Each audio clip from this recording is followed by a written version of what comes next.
Hi, I'm Dave, your farmer from Wrong Direction Farm. I wanted to talk to you today about the seasonality of pasture-raised chickens.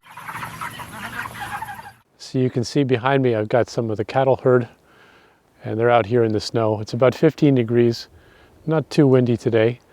It's really it's cold for me. It's a pretty comfortable temperature for the cattle or for the livestock guard dog.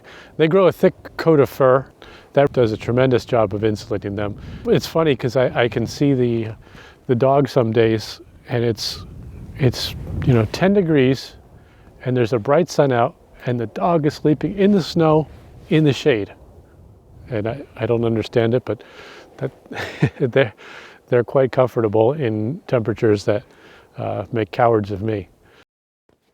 So on our farm, pasture-raised chicken and pasture-raised turkey are a big part of our summer. We raise them starting in the brooders around April 1st, and we'll go usually, our season ends up in October or November.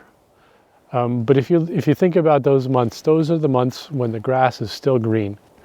And those are the only months when we raise chickens on pasture. So if you look behind me, it's all snow, nothing is growing.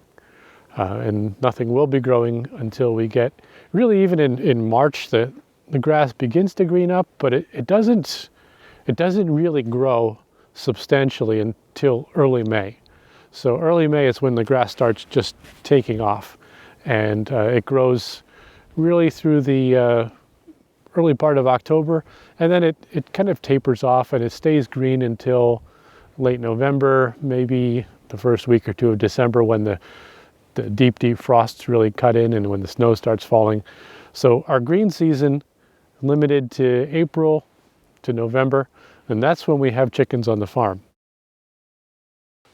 Now the thing to know about chickens is as a mature bird, they can handle really an incredible range of temperatures.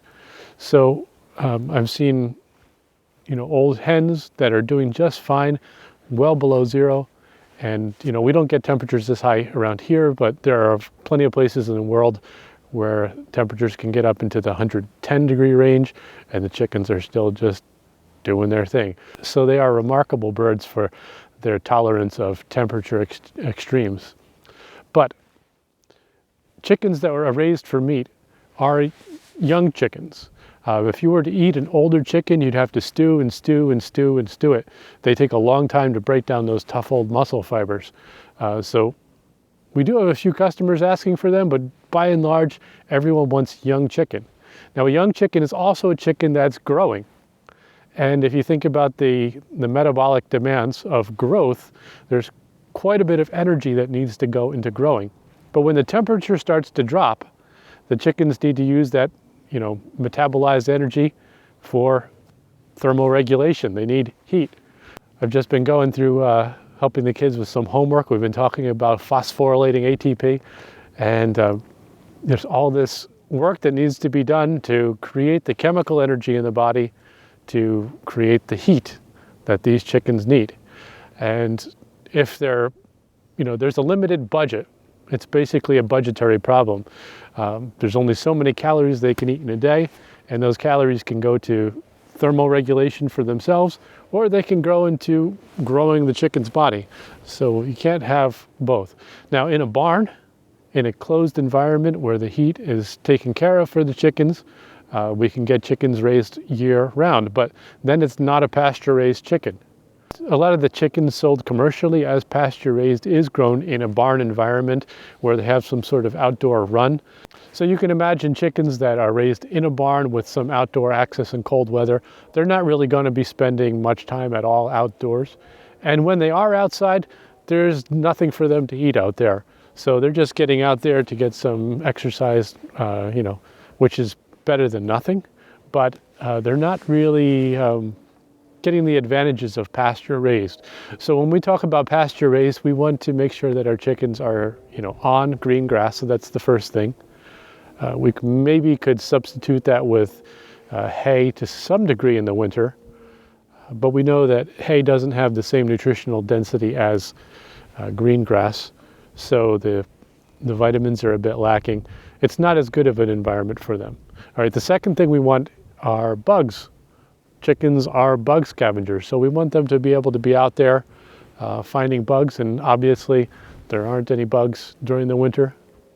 And then the third thing we want is for the chickens to be actually improving our soils by scratching around in the soil and then leaving it alone for a while. In the winter, there's really no opportunity for them to get down to the soil level, scratch around, disturb it, and then move on.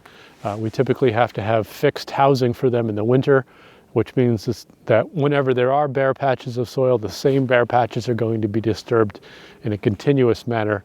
And that leads to over-fertilization of some spots, stripping the plant materials back, exposing the soil to erosion and to desiccation. That's really not accomplishing, again, that's not accomplishing our goals for pasture raised. So we've decided that we're going to stick with a purely seasonal approach to pasture raised chicken. You can look behind me, there's a polar bear. As consumers of pasture-raised chickens, we are going to have to realize that based on our constraints, and every area has constraints, based on our constraints, we have a season that extends, April to November. That's when our chickens can grow successfully on pasture if we're going to be really honest about what pasture-raised is about. So those are our limits. We can work within those limits. We might be able to do a few things to stretch that a little bit, but we're not going to have a year-round supply of fresh chicken coming off of pastures in upstate New York. And that's okay. We can produce great chickens for the 6 months, 7 months of green grass that we have. So of course what we do on our farm to keep a year-round supply is we stick the chicken in the freezers, and we rely on frozen chicken sales to get us through a year-round cycle.